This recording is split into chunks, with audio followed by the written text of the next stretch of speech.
Europe 1. Le grand direct de la santé avec Jean-Marc Morandini et aujourd'hui Natacha Harry, Anne Cazobon, le docteur Sidney Oana. Et on commence avec le professeur Françoise Forette. Oui, avoir un trou de mémoire, cela peut arriver à tout le monde et à tout moment. S'ils sont pour la plupart sans gravité, ils n'en sont pas moins énervants. Ce matin, on va vous dire comment stimuler votre mémoire pour qu'elle soit encore plus performante avec vous, professeur Françoise Forette. Pour commencer, qu'est-ce que c'est la mémoire ? Alors, la mémoire, c'est tout un ensemble de systèmes qui permet d'abord de stocker l'information, d'abord de l'encoder, de stocker l'information et de la rappeler si besoin. Alors, ce qu'il faut savoir, c'est que c'est un ensemble de systèmes. C'est pas une mémoire avec un lieu au niveau du cerveau. On parle beaucoup de l'hippocampe. L'hippocampe est très important, mais en fait, toutes les zones de la mémoire, du cerveau interviennent dans la mémoire. Alors, dans ce système, il y a par exemple la mémoire de travail. La mémoire de travail, c'est la mémoire immédiate qui vous permet de retenir par exemple un numéro de téléphone. Vous regardez sur votre iPhone, vous voulez téléphoner, vous retenez les 10 chiffres. Alors en principe, les neurologues disent qu'il y a un chiffre magique qui est le 7. C'est-à-dire qu'on peut retenir, sans faire d'effort, 7 informations. Si on veut en retenir 10, il faut quand même faire un effort. Alors là, cette mémoire de travail, elle est immédiate, l'information n'est pas stockée, mais elle est en liaison aussi avec la mémoire à long terme, qui nécessite le stockage et le rappel. Elle n'est pas stockée, ça veut dire qu'on retient 5 secondes et ça s'efface. Bah oui, c'est un numéro de téléphone, vous n'avez pas besoin de le retenir. Vous regardez, vous faites votre numéro et hop, ça s'en va. Alors, qu'est-ce qu'on peut faire pour stimuler cette mémoire ? C'est essentiellement l'attention. Quand on ne retient pas ce numéro de téléphone, qu'il faut rechercher sur son carnet, ça veut dire qu'on n'a pas fait attention. Et c'est vrai pour toutes les formes de mémoire de travail. Par exemple, vous perdez vos clés tout le temps. Il faut faire attention où vous mettez vos clés. Je rentre chez moi, je mets les clés sur la table du salon. Si vous ne vous dites pas ça, hop, ça s'en va. Ouais, c'est comme quand on gare sa voiture dans le même parking. À chaque fois, le matin on arrive, on se dit hier soir je l'ai garé où ? Voilà, exactement. Mais parce qu'on ne fait pas attention. Voilà. Donc là, c'est très très important. Il faut soutenir l'attention et il faut habituer les enfants aussi à faire attention. Les enfants qui n'ont pas de mémoire, c'est les enfants qui n'écoutent pas. Ça rentre par une oreille, ça sort par l'autre. Ça, c'est la mémoire de travail. Le deuxième type de mémoire qui est intéressante, c'est la mémoire sémantique. Alors, la mémoire sémantique, c'est la mémoire de la connaissance. La connaissance et le savoir sur soi et la connaissance du monde de façon générale. Alors, si on veut stimuler cette mémoire sémantique, c'est la culture. Il faut aller dans des expositions, il faut beaucoup lire, il faut essayer de retenir. Quand on écoute Europe numéro 1, il faut retenir la géopolitique. Il faut véritablement essayer d'agrandir sa connaissance sur le monde et sa connaissance sur soi. Mais il y a plusieurs types de mémoire. Par exemple, il y a des gens qui ont des mémoires visuelles. On va y venir. Ah pardon, excusez-moi, je vais trop vite. C'est encore autre chose. Vous avez la mémoire épisodique. Alors, la mémoire épisodique, c'est la mémoire des événements récents ou anciens qui vous concernent ou qui concernent le monde. On appelle ça aussi mémoire autobiographique. Alors là aussi, ça peut se stimuler, en particulier quand on a des petits-enfants. Ils veulent toujours savoir, mais à quel âge, toi, tu as appris le latin ? Mais est-ce que tu es allé en colonie de vacances ? Etc., etc. Il faut essayer de se souvenir de tous les éléments de sa mémoire autobiographique, parce que, d'abord, c'est important pour soi, c'est important pour les autres, et ça peut tout à fait se stimuler. Cette mémoire autobiographique, ça s'appelle aussi mémoire épisodique. Alors, il y a une mémoire qui est importante, c'est la mémoire procédurale. La mémoire procédurale, c'est la mémoire des automatismes.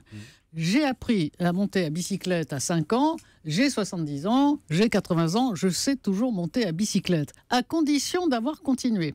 Ah bon ? Et il y a ça peut s'oublier, ça. Et il y a une mémoire qui est particulière, et ça j'insiste, c'est la mémoire de la conduite automobile. Et il faut tuer les maris... Les maris qui ne veulent pas que leurs femmes conduisent. Ah bon ?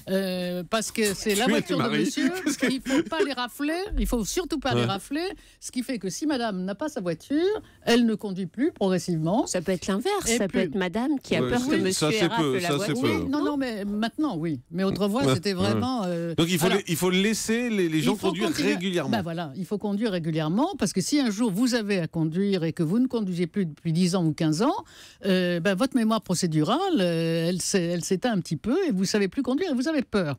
Donc il faut continuer. Par exemple, ça m'interpelle ce que vous dites sur faire du vélo. Ça ne s'oublie pas de faire du vélo. Ça s'oublie. Non, C'est une mémoire qui ne s'oublie pas. Faire du vélo, en général, ça s'oublie pas. Mais la conduite automobile, oui. Ça veut dire que toutes les procédures, il faut les entretenir. Même si on a une très gentille aide ménagère, il faut continuer à faire marcher soi-même sa machine à laver le linge, etc. Pour pas se trouver devant sa machine, on ne sait plus la faire marcher. Ouais, il faut acquérir des procédures. Et c'est là où Internet est très important. Les personnes qui, à 70 ans, n'ont jamais surfé sur Internet, elles ont intérêt à apprendre, oui, à s'y mettre, parce que c'est très très important. Donc ça, c'est les mémoires procédurales. Les mémoires perceptives, vous en parliez. Alors là, ça utilise les organes des sens. Et la mémoire, pour parler dans un micro, c'est laquelle? Et de ne pas parler à côté. Elle a oublié, Françoise, qu'on parle dans un micro à la radio. Absolument. Mais c'est parce que je bouge beaucoup. C'est toujours pareil. Donc la mémoire perceptive, elle repose sur les organes des sens. Par exemple, si je sens l'heure bleue de Guerlain, on en parlait l'autre jour, moi ça me fait penser à ma mère parce qu'elle portait ce parfum.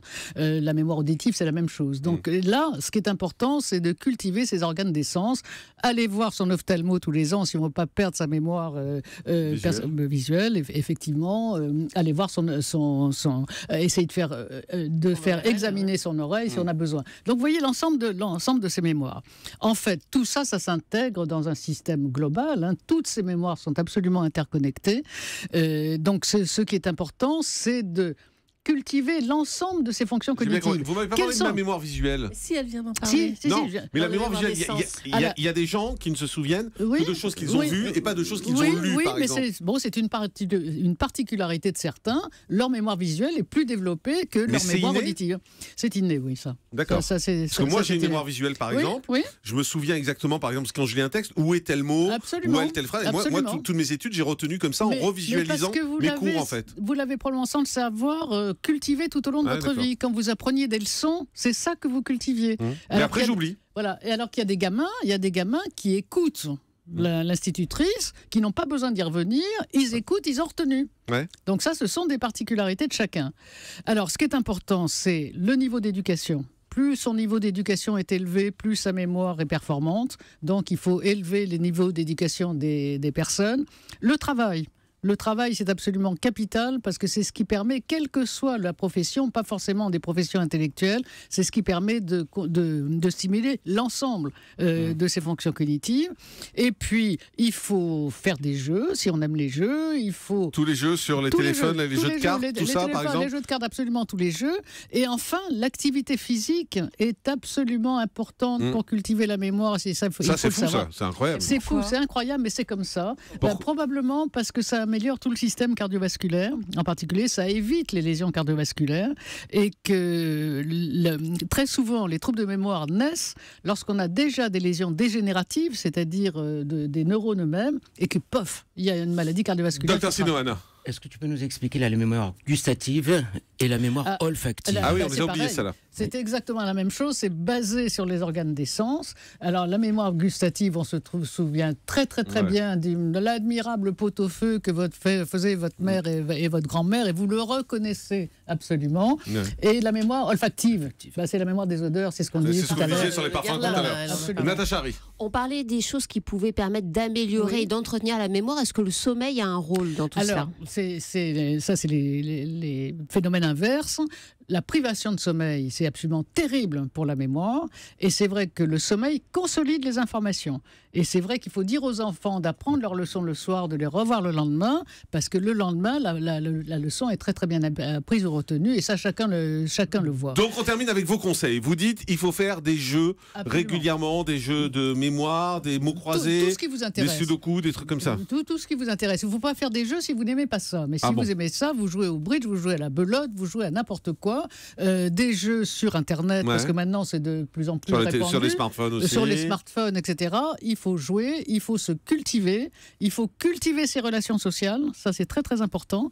Et il y a une très belle étude, l'étude Cher, qui a bien démontré ça. C'est que si vous ne travaillez plus depuis 4 ans, vous perdez un tiers de votre mémoire. Si vous travaillez plus depuis 10 ans, vous perdez la moitié de votre mémoire. Mais vous le rattrapez totalement si vous avez des relations sociales, si vous faites des nouvelles formations, si vous apprenez une langue étrangère, bref, si vous stimulez en permanence votre mémoire. D'accord. Et il faut lire, le fait de regarder la télé, ça aide ? De lire, la télé, ça dépend, parce que si on regarde la télé de façon passive et qu'on s'endort devant, ce qui est souvent le cas, il ne faut pas. Mais si on s'intéresse à ce qu'il y a à la télévision, bien sûr. Sortir, aller faire des expositions, par exemple, ça stimule aussi ? Sortir, faire des expositions, Cinéma. tout ce qui concerne le cinéma, Théâtre, bien sûr, tout. le cinéma, le théâtre. Ce qu'il faut, c'est bouger, sortir de chez soi, voir des gens et se cultiver. Très bien, merci beaucoup, professeur François Sfat. Ça s'appelle comment l'étude Cher, c'est ça ? Cher, S-H. Ah. A-R-E, Cher, c'est une immense étude européenne. Oui, ça s'appelle Cher. Ah, C'est- Cher partage. Oui. Ah Oui, oui, moi je Cher, pensais que c'était la Cher. chanteuse. Non,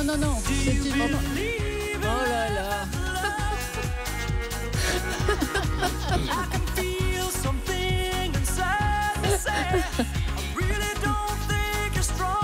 Moi je suis pour l'étude Cher, mais celle-là. Allez, on fait une pause, à tout de suite sur Europe.